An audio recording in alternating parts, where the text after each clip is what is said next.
ప్రతిసారి chicken curry చేసినా అంత టేస్ట్ అయితే రావట్లేదు. ఎక్కడ ఏం మిస్ చేస్తున్నామో తెలియట్లేదు. ఈసారి ఎలా అయినా సరే గ్రేవీ వచ్చేలా చేద్దామని అయితే ఫిక్స్ అయిపోయి ఉన్నాం.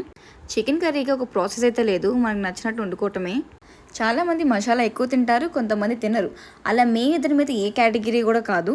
మాకు టేస్ట్ నచ్చితే చాలు అలా ప్రిపేర్ చేసుకుంటాము. మేమైతే ginger garlic paste and onion పచ్చిమిరకాయలు కలిపి ఒక పేస్ట్ చేసేసి ఆయిల్లో ఫ్రై చేసి చికెన్ వేసి మసాలాలన్నీ యాడ్ చేస్తామన్నమాట. మసాలా కూడా అంతగా యాడ్ చేయము, మినిమల్గా యాడ్ చేస్తాము. నేను లల్లి అయితే వంటలు వచ్చిన వాళ్ళం అయితే కాదు, మేము కూడా యూట్యూబ్ రీల్స్లో చూసే ప్రిపేర్ చేస్తూ ఉంటాము. ఇక్కడ లల్లి అయితే ఎందుకు ఏడుస్తుందంటే ఈ మసాలా వేయించేటప్పుడు కళ్ళలో నుంచి నీళ్ళు వస్తున్నాయి.